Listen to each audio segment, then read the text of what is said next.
Utang pemerintah kan untuk bayar APBN. APBN digunakan untuk apa? Itu kan terrefleksi dari belanja negara. Nah, belanja negara itu untuk apa sih? Makanya Kementerian Keuangan kan setiap bulan punya press conference APBN kita. Buka-bukaan tuh Pak ya. Kayaknya jarang juga sih negara yang kayak gitu. Maka di antara yang selalu kita tampilkan kan output dari belanja negara. Belanja negara itu outputnya apa saja dan beneficiariesnya siapa. Jadi utang itu ya untuk membiayai pembangunan.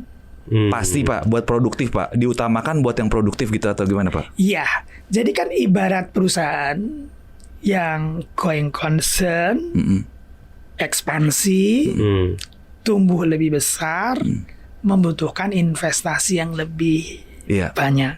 Pemerintah kan juga demikian.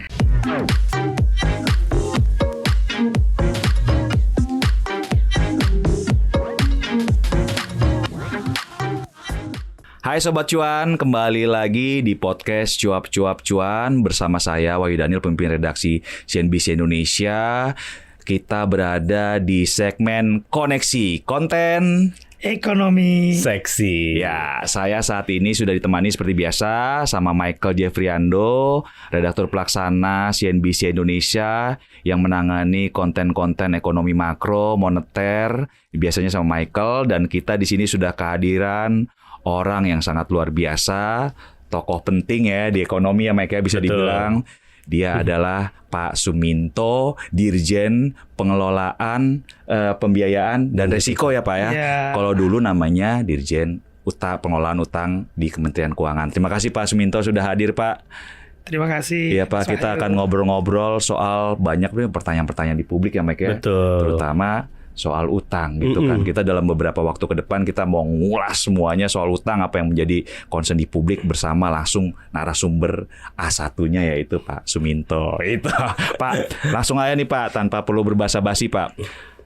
Publik banyak bertanya Pak. Sebenarnya ini juga nggak tahu ya jadi bahasan politik atau bahasan ekonomi ya Pak. Utang kita katanya udah 8.600 triliun Pak. Ada yang bilang nggak aman, ada yang bilang kita negara kebanyakan utang. Bagaimana sih Pak, Bapak bisa menjelaskan kondisi utang Indonesia saat ini Pak? Silakan Pak. Baik, tentu dalam melihat utang pemerintah, hendaknya kita tidak hanya melihat dari sisi nominalnya, apakah 8.600 triliun itu besar atau tidak, tentu harus dilihat dalam satu konteks. Ya, ilustrasi sederhana, ketika saya dulu jadi pegawai baru, gajinya masih kecil, belum punya aset, saya hanya berani berutang kecil, kredit motor untuk berkendara ke kantor misalnya. Setelah sekian lama bekerja, gaji semakin bertambah dan juga memiliki akumulasi aset, kemudian berani kredit mobil, berani kredit rumah dengan KPR ya. Tentu secara nominal akan lebih besar. Namun kan kesehatan dari utang kita akan dilihat dalam konteks termasuk dalam ini secara relatif terhadap size penghasilan kita, terhadap size perekonomian kita, terhadap pertumbuhan kita. Demikian juga sama juga dengan misalnya perusahaan ya. Tentu perusahaan ingin ekspansi, tumbuh lebih besar, tidak hanya menggunakan internal finance, tapi juga menggunakan external finance, baik equity maupun dengan melakukan utang. Tapi kan kemudian ada indikator-indikator kesehatan yang akan dijaga, over leverage atau tidak, debt to equity ratio-nya berapa, debt service coverage ratio-nya berapa. Nah, itu adalah indikator-indikator yang akan dijaga. Demikian juga dalam konteks kita sebagai negara kan juga demikian. Karena ekonomi kita dari waktu ke waktu semakin besar, ya, dan juga kita perlu melakukan ekspansi dalam pengertian melakukan pembangunan untuk mengejar target-target pembangunan, target ekonomi ya Pak ya, target perekonomian melalui misalnya infrastruktur, sumber daya manusia, baik itu pendidikan, kesehatan, perlindungan sosial. Kita ingin menjadi negara maju, diperlukan investasi yang lebih besar. Kemudian tentu kita juga melakukan utang dan secara nominal tentu juga semakin besar. Tapi seperti juga tadi saya sebagai rumah tangga atau perusahaan going concern kan juga kita lihat utangnya pemerintah Indonesia berapa, tidak hanya nominalnya tetapi terhadap GDP-nya seperti apa, terhadap APBN-nya seperti apa, pertumbuhan ekonominya berapa, apakah akan bisa memenuhi kewajibannya. Karena pada akhirnya kan utang kita itu akan kita penuhi kewajibannya dengan pertumbuhan ekonomi kita. Iya. Sangat sederhana gitu ngomongin utang gitu, karena akrab dengan aktivitas sehari-hari. Karena kalau misalnya kayak karyawan gitu harus nunggu berapa tahun dulu income-nya bisa beli rumah gitu ya. Dan ini bukan dilakukan cuma hanya oleh Indonesia aja ya Pak ya. Mungkin Bapak bisa compare ke negara-negara lain. Ada gak sih negara yang nggak ngutang Pak?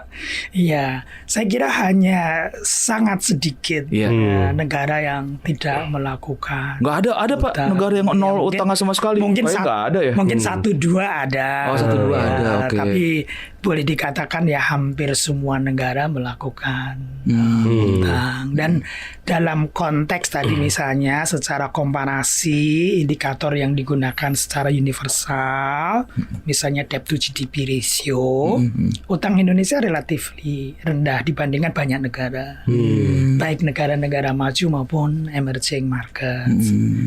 Debt to GDP ratio kita saat ini sekitar 39%. Itu jauh lebih rendah dari banyak negara maju seperti Jepang, Amerika Serikat, negara-negara Eropa. Juga lebih rendah dari emerging market maupun negara-negara tetangga dibandingkan dengan Malaysia, Thailand, dibanding Malaysia, Thailand kita lebih rendah. Malaysia, Filipina, Thailand semuanya di atas 60%. Jauh juga Pak.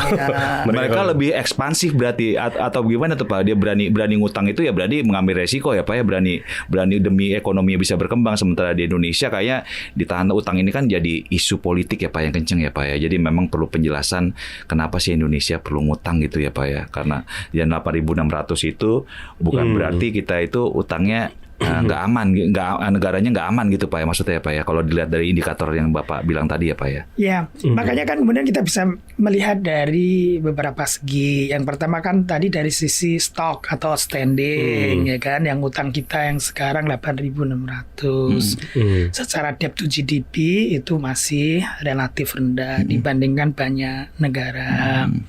Demikian juga dari sisi kewajiban yang harus kita bayar, khususnya belanja bunga, ya relatif terhadap belanja negara, relatif terhadap pendapatan negara, relatif terhadap GDP juga relatif rendah dan comparable dengan banyak negara.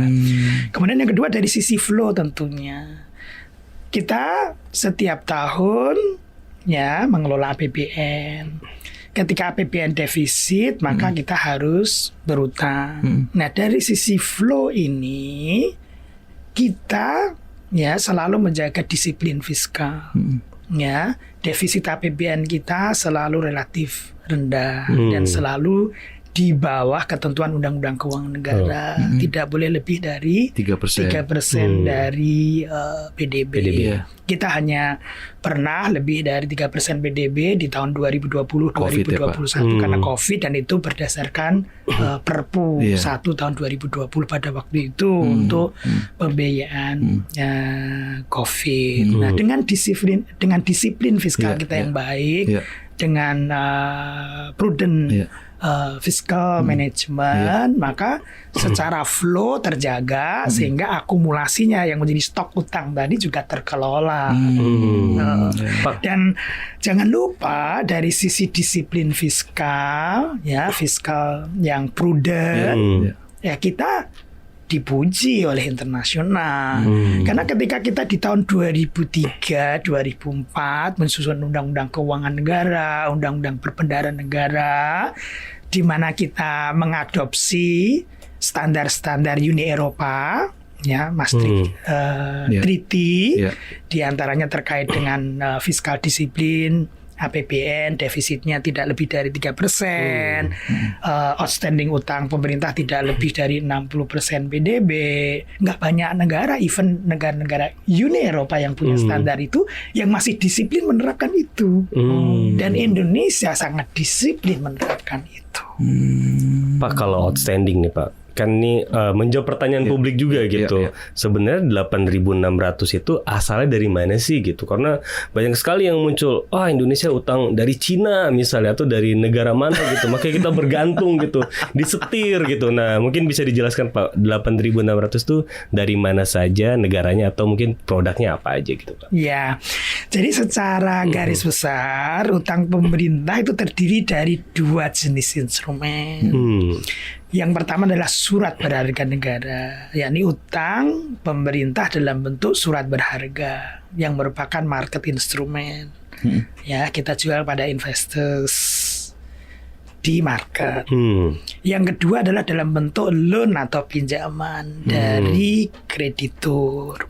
Saat ini 88% dari outstanding kita itu dalam bentuk surat berharga negara. Artinya kita utang dari market dengan market instrumen. Siapa investornya? Investornya ya perbankan, dana pensiun, asuransi, dana reksadana, ya, kemudian juga lembaga-lembaga keuangan lainnya. Sementara untuk pinjaman, khususnya pinjaman luar negeri, itu hanya 12% porsinya, baik pinjaman bilateral, multilateral maupun komersial. Kenapa Pak ditentukan pinjaman luar negeri itu cuma 2% tadi ya? 2% ya Pak? 12%, sementara kita jual ke market. Apa sih Pak jadi pertimbangannya Pak? Iya, kalau kita melihat secara historical, ya dulu ketika kita belum bisa mengakses pasar, ya karena country story, karena kredit rating kita ya kan belum bagus, maka kita berutang kepada negara-negara atau lembaga-lembaga kreditur, baik bilateral maupun multilateral. Nah, kemudian dengan kemajuan perekonomian kita, dengan kinerja perekonomian kita, bahkan sejak 2012 kita investment grade, kita bisa mengakses pembiayaan dari pasar. Udah dipercaya berarti Pak, kayak misalkan Bapak tadinya cuma gaji 1 juta, belum bankable, bank belum mau ngasih utang besar. Sekarang ini maksudnya kayak gitu Pak, simpelnya maksudnya Pak. Sekarang ini berarti kita udah diakuin sama bank, wah ini udah layak buat dikasih utangan kalau dia nggak gitu, maksudnya gitu Pak. Iya, jadi surat berharga negara itu kan instrumen pasar yang diperdagangkan di pasar. Dengan kita mampu mengakses pasar, melakukan pembiayaan melalui pasar, maka kita akan memiliki fleksibilitas dalam pengadaan utang, dalam pemanfaatannya, dan juga mendorong kita kepada disiplin market dan integriti market yang kita jaga. Market memprice surat berharga kita kan berdasarkan kinerja perekonomian kita. Maka kita betul-betul jaga kinerja perekonomian kita, karena itu akan menentukan pricing kita di market. Pricing itu maksudnya bunga utangnya gitu Pak ya? Ya, yieldnya berapa, imbal hasil dari surat berharga negara itu berapa, diantaranya juga akan ditentukan oleh kinerja perekonomian kita. Meskipun tentu faktornya banyak. Apa aja tuh Pak faktornya Pak? Ya tentu kalau kita berbicara mengenai imbal hasil dari surat berharga negara yang merupakan instrumen market, yieldnya atau imbal hasilnya ditentukan oleh yang pertama tentu dinamika global. Karena kan investor kita tidak hanya investor domestik tapi juga investor global. Asing ya. Kemudian yang kedua tentunya dari sisi kinerja perekonomian domestik, baik itu inflasi, nilai tukar, suku bunga jangka pendek dan seterusnya. Iya. Kalau ngomongin yield nih Pak, kan karena beberapa waktu lalu pemerintah baru mengeluarkan surat utang ya Pak ya. Nah, aku lihat kalau dibandingkan seperti Malaysia, itu yieldnya untuk 10 tahun SBN cenderung lebih rendah ya Pak dibanding Indonesia. Thailand, Filipina itu cenderung lebih rendah. Nah, itu apa sih Pak? Kenapa sih kita 7,3%? Kenapa kita tinggi gitu Pak dibandingkan negara ini, kan artinya beban utang yang dibayarkan jadi lebih besar gitu. Ya, makanya kalau kita membuat satu perbandingan apple to apple menjadi penting. Saya memberikan ilustrasi pada awal Januari beberapa negara yang sudah menerbitkan obligasi pemerintah dalam US dollar. Dalam rentang waktu 6, 7, 8 Januari kemarin. Ya, Indonesia, Saudi Arabia, Meksiko, Chile itu menerbitkan SBN dalam US dollar. Global bond ya disebutnya. Global bond. Coba kita lihat kredit ratingnya. Indonesia itu triple B stable. Sama persis dengan Meksiko. Sementara Saudi Arabia itu single A positif. Chile itu single A stable. Even pricing kita lebih bagus dari Saudi, dari Meksiko dan EDPAR dengan Chile. Mereka lebih tinggi maksudnya bunganya gitu Pak yang ditawarkan. Ya, yield mereka lebih tinggi dari yield kita. Oke. Itu kenapa bisa begitu Pak? Apakah timing kita pas atau emang ada confidence luar biasa dari investor terhadap perekonomian Ya, ini makanya Indonesia? menjadi komparasi karena menerbitkan dalam waktu yang boleh dikatakan bersamaan.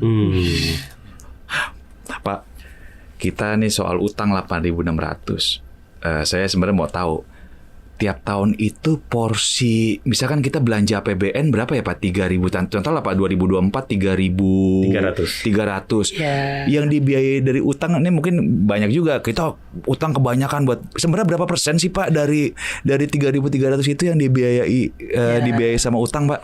Makanya kalau kita lihat misalnya APBN 2024 Ya, yang Pak. baru saja berakhir, Ditutup ya, Pak. tentu sudah ada realisasi sementara, Benar. tentu unaudited ya.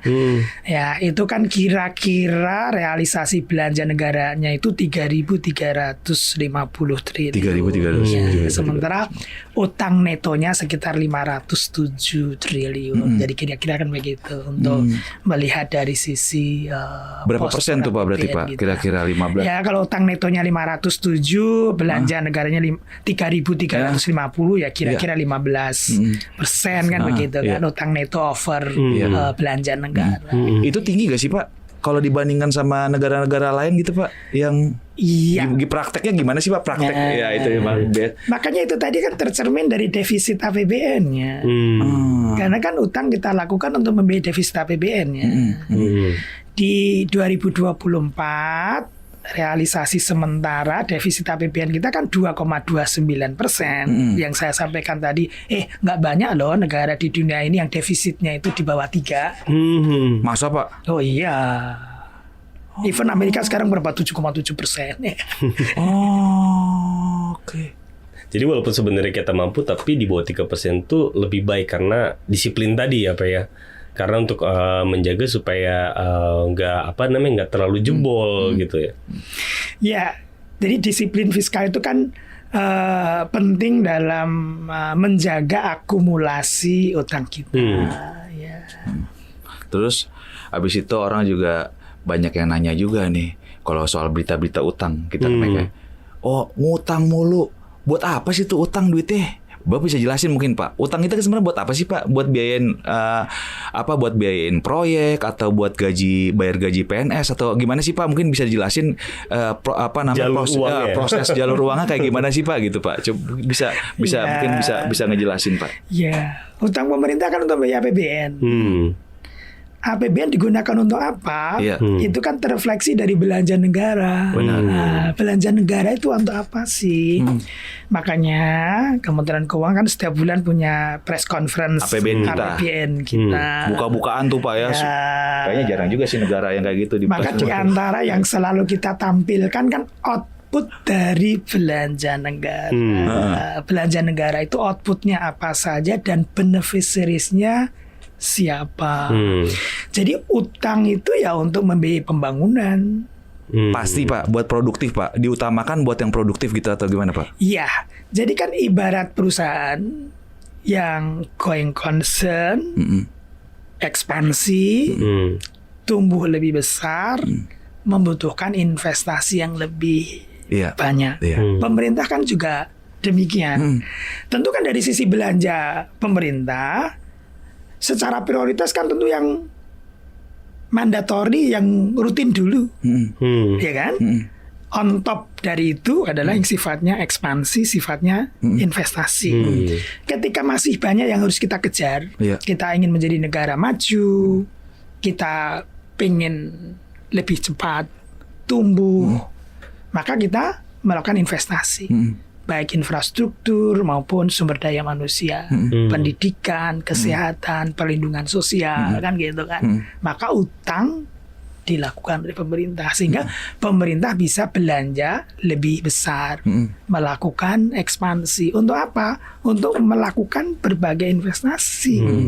Ya, baik tadi infrastruktur maupun human capital, pendidikan, kesehatan, perlindungan sosial, kan gitu. Manfaatnya setiap bulan kita komunikasikan kepada masyarakat. Kita infrastruktur membangun apa saja. Jalan berapa kilometer? Jalan berapa kilometer, airport berapa, di mana pelabuhan berapa, di mana jalan tol berapa kilometer, di mana bendungan, embung berapa jumlahnya, di mana ya beneficiariesnya berapa. Ya, demikian juga yang sifatnya human capital, baik pendidikan, kesehatan, perlindungan sosial, looks, ya, 10 juta keluarga menerima PKH, ya, 18 lebih juta keluarga menerima sembako, ya, 22 lebih juta pelajar dan mahasiswa menerima program Indonesia Pintar dan kartu kuliah. 96,8 juta dari penduduk kita menerima PBI JKN, mengakses BPJS kesehatan gratis, karena preminya dibayar oleh negara. Ribuan mahasiswa dikirim ke universitas-universitas terbaik di dunia melalui beasiswa LPDP. Inilah belanja negara, ya kan? Kemudian berapa juta masyarakat kita menerima subsidi minyak tanah, solar, pertalite, listrik, LPG 3 kilogram. Itu pupuk. Semuanya kan belanja negara. Kemudian pupuk. Itulah belanja negara.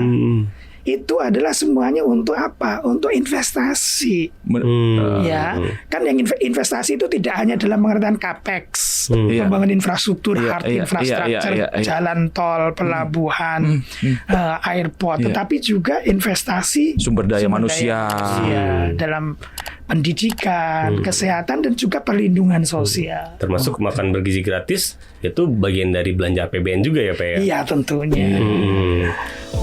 Kita ingin menjadi negara maju, perlu investasi yang lebih banyak, maka di antaranya salah satu kontributornya adalah juga dari sisi fiskal yang cukup ekspansif. Dalam hal ini pemerintah perlu belanja yang lebih banyak, ya terutama tentu investasi. Maka disitulah kemudian kita masih berutang, tapi kan itu bukan berarti apa tutup apa? Gali lubang tutup lubang. Sobat Cuan, jangan lewatkan lanjutan obrolan seru yang gak kalah menariknya dari pembahasan kita kali ini. Hanya di channel YouTube Cuap Cuap Cuan.